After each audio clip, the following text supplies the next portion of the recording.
September 10, 1944. A railway car in Granville, France.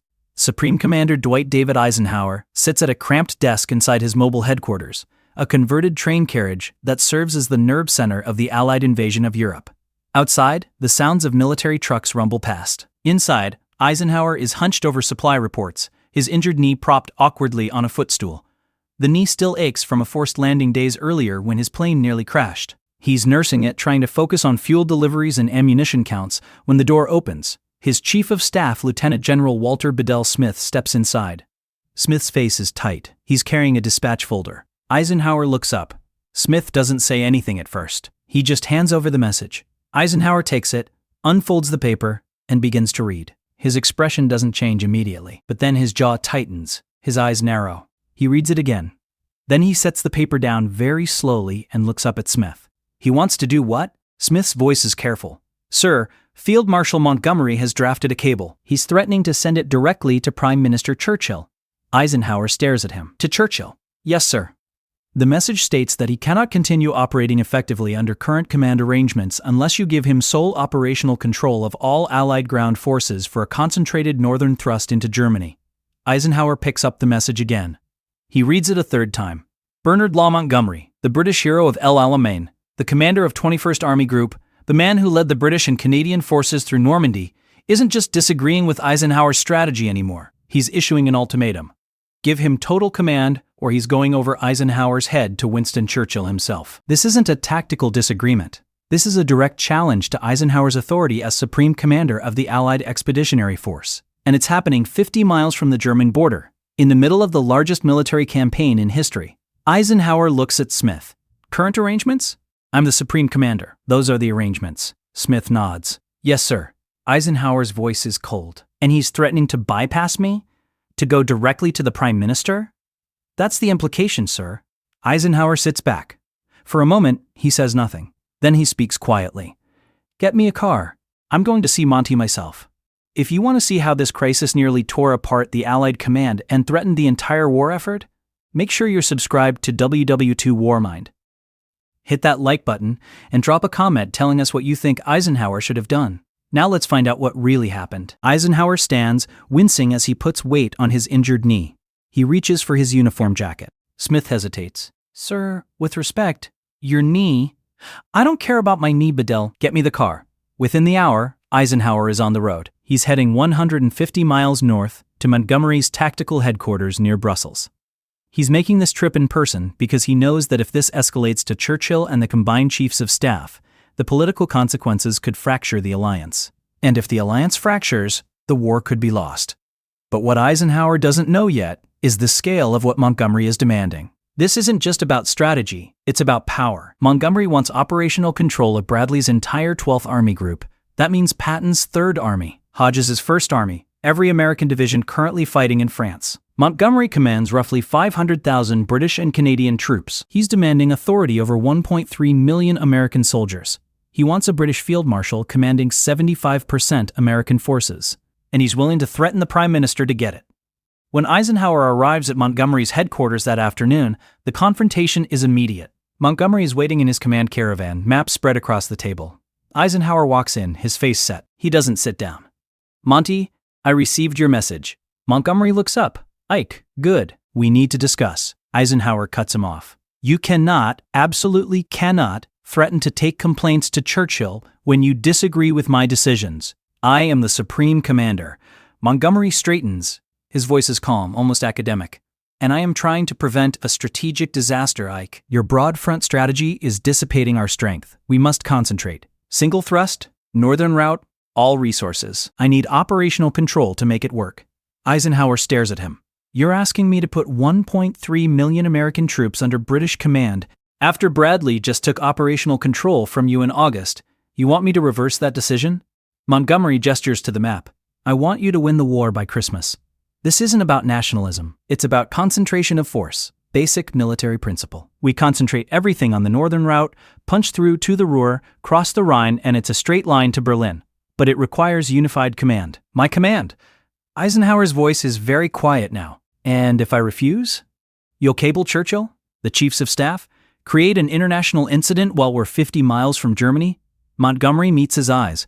I will do what I must to prevent strategic error. The British government needs to understand what's at stake." There's a long silence. Eisenhower is standing, despite the pain in his knee.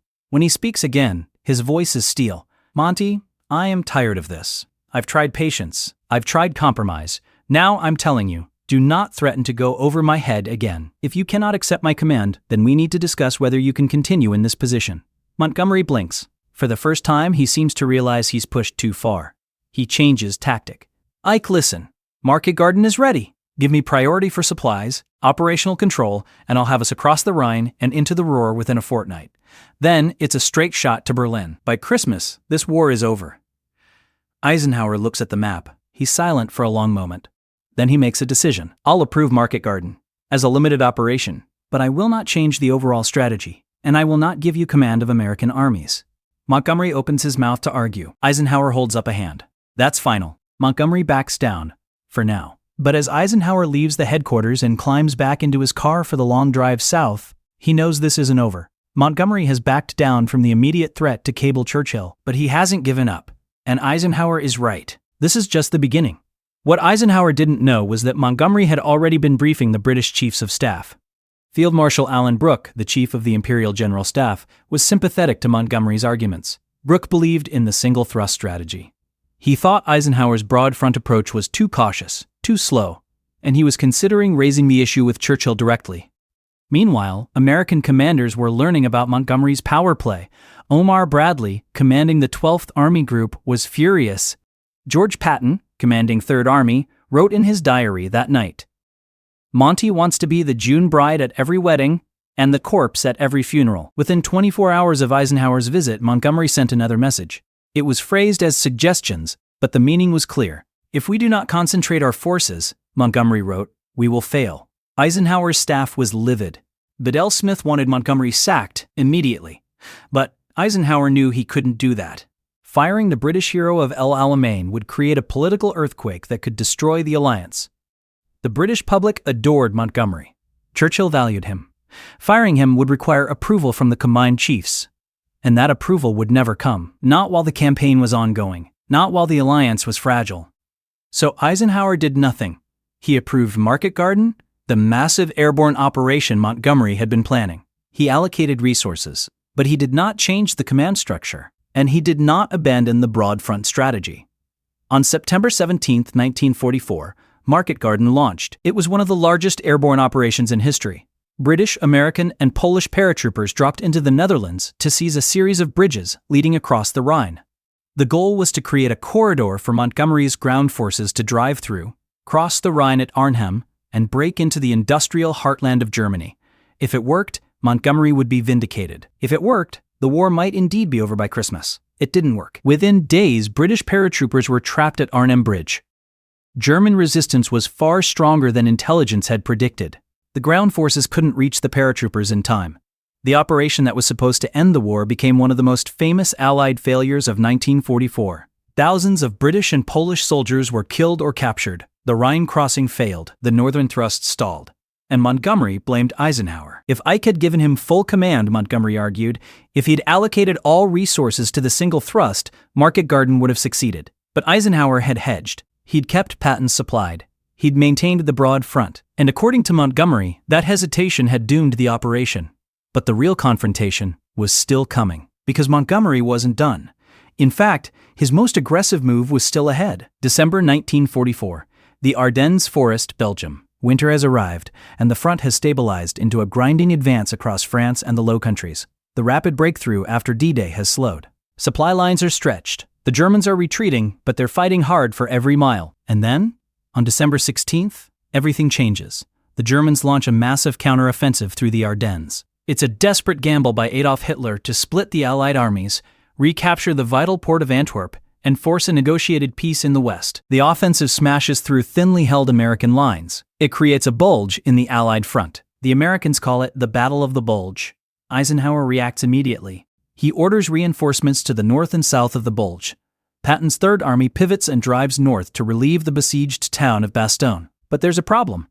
The German breakthrough has created chaos in the American command structure. Bradley's 12th Army Group headquarters is now south of the Bulge, but 2 of his armies, Hodges' 1st Army and Simpson's 9th Army are north of the breakthrough.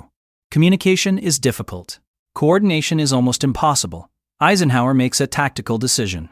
He temporarily places the American armies north of the Bulge under Montgomery's operational control. It's an emergency measure, designed to simplify command during the crisis. Montgomery sees it differently. He sees it as vindication, proof that his arguments were correct, proof that unified command works, proof that American forces operate better under British leadership. On December 29th, Montgomery sends Eisenhower another message. The wording is careful, but the meaning is unmistakable. The current arrangement should be made permanent, Montgomery writes. Give me operational control of all troops north of the Ardennes. If this cannot be done, I will have to take my concerns to higher authorities. Eisenhower reads the message. He sets it down. He doesn't say anything for a long time. Then he asks Bedell Smith a question. Does he actually believe I'll agree to this? Smith's voice is flat. He's using the emergency to grab permanent command, sir, and he's telling the British press he saved the Americans at the Bulge. Eisenhower's face goes very still. He said what? British correspondents are reporting that Montgomery took charge of the American forces and restored order. The implication is clear. The Americans panicked. Montgomery stepped in. Eisenhower stands and walks to the window. Outside, snow is falling. He's silent for a long moment. Then he speaks quietly. Get me Bradley. When Bradley arrives at Eisenhower's headquarters, he's furious. He's heard the reports. He's seen Montgomery's messages, and he's ready to resign. I cannot serve under Montgomery, Bradley says. His voice is shaking with anger. If you do this, Ike, you'll have to send me home. I will not command American armies under a British field marshal who thinks we need saving. Patton is equally blunt. He writes in his diary, if Montgomery gets permanent command, we'll have to apologize for winning the war. Even British liaison officers are uncomfortable. They can see what's happening. Montgomery genuinely believes unified command is militarily necessary, but his timing is catastrophic, and his public statements are poisoning the alliance. Churchill realizes the danger. He sends a note to Field Marshal Brooke, telling him to rein in Montgomery, but Montgomery doesn't listen. On January 6, 1945, he holds a press conference. It's meant to praise the American soldiers who fought at the Bulge. But Montgomery's words come across as condescending. He speaks about how he saw the situation developing and took certain steps to restore order. The American press erupts. Headlines accuse Montgomery of claiming credit for American sacrifice. Editorials demand his removal. The political damage is severe, and Eisenhower has finally had enough. What happened next would force Eisenhower to write the most direct letter of his entire command, January 1945. Eisenhower sits down at his desk and begins to write. He's writing 2 letters. One is to Montgomery.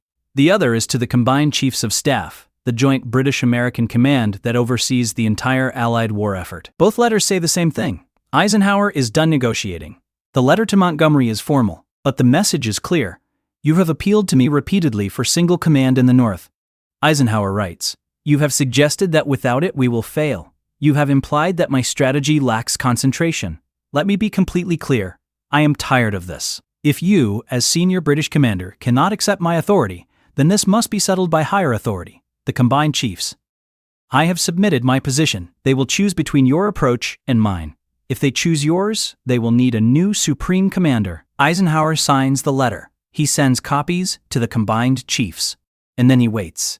He's just put his 4-star career on the line. He's told the British government and the American Joint Chiefs to back him or replace him. It's the ultimate gamble. If the Combined Chiefs side with Montgomery, Eisenhower will be relieved of command. His career will be over. But if they back him, Montgomery's challenge will be crushed once and for all. Montgomery receives the letter. He reads it, and for the first time, he realizes he's pushed Eisenhower past the breaking point. He realizes that Churchill will not support fracturing the alliance over command disputes. He realizes that if this goes to the Combined Chiefs, he will lose. And so, on January 12th, Montgomery writes back. His tone is completely different now. Conciliatory, almost apologetic. Dear Ike, Montgomery writes, you will hear no more on the subject of command from me. I and all of us will weigh in 100% to do what you want, and we will pull you through without a doubt. Your very devoted and loyal subordinate, Monty. Eisenhower reads the letter. He shows it to Bedell Smith. Smith is skeptical. Do you believe him? Eisenhower shrugs. It doesn't matter if I believe him. The Combined Chiefs will decide. The decision comes swiftly. The combined chiefs of staff back Eisenhower unanimously. They send a clear message to Montgomery. The broad front strategy will continue. Eisenhower's command authority is absolute. Montgomery will not receive operational control of American armies. And if Montgomery cannot accept these terms, he will be replaced. Churchill personally sends Montgomery a direct order. Cease the command agitation. Publicly apologize to Eisenhower. Support the Supreme Commander without reservation. Montgomery complies. He writes a formal letter of apology. He issues a public statement praising American soldiers at the Bulge. And he never again challenges Eisenhower's command structure. But Eisenhower's private response is recorded in his diary. He writes simply, "I am tired of having to have the same argument every few weeks." The moment that defines this entire crisis, the sentence that Eisenhower wrote to the combined chiefs is this: "If the British cannot accept my command arrangements, then they should appoint some. I cannot continue to have my strategy questioned and my authority undermined by threats to appeal to higher authority." Those words represent everything at stake. Eisenhower isn't just defending his strategy, he's defending the principle of unified command in coalition warfare. He's saying that a supreme commander must command, not negotiate, with subordinates who threaten to appeal to political leaders every time they disagree. He's drawing a line, and he's willing to sacrifice his career to defend it. Because this is the moment when Eisenhower establishes once and for all that the alliance works only when command authority is clear and unchallenged. Montgomery was a brilliant tactician. He was a hero to the British people, but he was also a poor coalition partner. He believed that military logic should override political considerations. He believed that if he was right about strategy, he should have command authority regardless of national sensitivities, and Eisenhower had to prove him wrong. Not because Montgomery's strategic arguments were entirely without merit, but because allowing a subordinate to bypass the supreme commander would destroy the alliance from within. The aftermath is straightforward. The combined chiefs back Eisenhower. Montgomery apologizes. The broad front strategy continues. In March 1945, the Allies crossed the Rhine. American, British, and Canadian armies advanced simultaneously into Germany. Montgomery leads 21st Army Group across the northern Rhine. Patton crosses in the center. Devers crosses in the south. It's not the single concentrated thrust Montgomery wanted, but it works. Germany is surrounded. The Wehrmacht collapses. On May 8, 1945, Germany surrenders unconditionally. The statistics tell the story. Montgomery threatened to challenge Eisenhower's command at least 4 documented times between August 1944 and January 1945. Each time he argued for operational control of American armies. Each time he threatened to appeal to higher authorities. Each time Eisenhower refused. And when Montgomery finally pushed too far, Eisenhower called his bluff. 3 American generals, Bradley, Patton, and Devers, had privately told Eisenhower they would request transfer rather than serve under Montgomery. The alliance was that close to fracturing, but it didn't fracture, because Eisenhower understood something Montgomery never fully grasped. In coalition warfare, the alliance is more important than any single battle. Strategy matters, tactics matter, but trust matters more. And you cannot build trust by threatening your commander every time you disagree. You cannot build trust by appealing over his head to political leaders. You cannot build trust by claiming credit for other armies' sacrifices. Montgomery was a master of the set-piece battle, but he never understood that in coalition warfare, you cannot threaten your way to command. You must earn it through cooperation. Years later, in his memoir, Crusade in Europe, Eisenhower wrote about Montgomery. The passage is measured, almost diplomatic, but the message is clear. He was a master of the set-piece battle, Eisenhower wrote, but he never understood that in coalition warfare, you cannot threaten your way to command. You must earn it through cooperation. Montgomery, for his part, never fully admitted he was wrong. In his own memoirs, he continued to argue that the single thrust strategy would have ended the war faster. He continued to believe that his operational approach was superior, but he also admitted in a rare moment of candor that his relationship with Eisenhower had been damaged by his persistent challenges to command authority. "I was certain I was right," Montgomery wrote, "but I was wrong to threaten resignation or appeal to London. That was a mistake. It was more than a mistake, it was nearly a disaster. Because if Eisenhower had given in, if he'd allowed Montgomery to bypass him and appeal to Churchill, the precedent would have been catastrophic. Every subordinate commander would have known that the way to get what you want is to threaten political escalation. The chain of command would have become meaningless, and the alliance would have collapsed under the weight of competing national interests and personal ambitions. Eisenhower prevented that collapse, not through brilliance on the battlefield, but through moral courage in the command tent. He stood up to a subordinate who was more famous, more charismatic, and more beloved by his own people. He risked his career to defend the principle of unified command. And in doing so, he held the alliance together long enough to win the war. There's a final detail worth noting. Bernard Montgomery was promoted to Field Marshal in September 1944, just days after threatening to bypass Eisenhower and appeal to Churchill. It was a political move by the British government to elevate Montgomery's prestige and smooth over tensions. Eisenhower didn't object. He understood the political reality, but he also ensured that the promotion didn't come with the operational authority Montgomery wanted. Dwight Eisenhower went on to become President of the United States in 1953. When asked years later about his greatest challenge in World War II, Eisenhower didn't mention Hitler. He didn't mention Rommel. He didn't mention the beaches of Normandy or the forests of the Ardennes. He mentioned managing the alliance. And when pressed for specifics, he mentioned Montgomery, because Montgomery had been the greatest test of Eisenhower's leadership. Not because Montgomery was a bad general, but because Montgomery never understood that winning the war required more than winning battles. It required winning the trust of allies. And that trust, once broken, is almost impossible to repair. That's the real lesson of this story. Command isn't just about strategy. It's about authority. It's about trust. And it's about knowing when to stand your ground, even when standing your ground could cost you everything. If this story showed you a side of World War II leadership you've never seen before, don't forget to subscribe to WWII Warmind, hit the like button, and let us know in the comments what other untold command struggles you want us to cover. We bring you the decisions that shaped history, one story at a time. Thanks for watching, and we'll see you in the next one.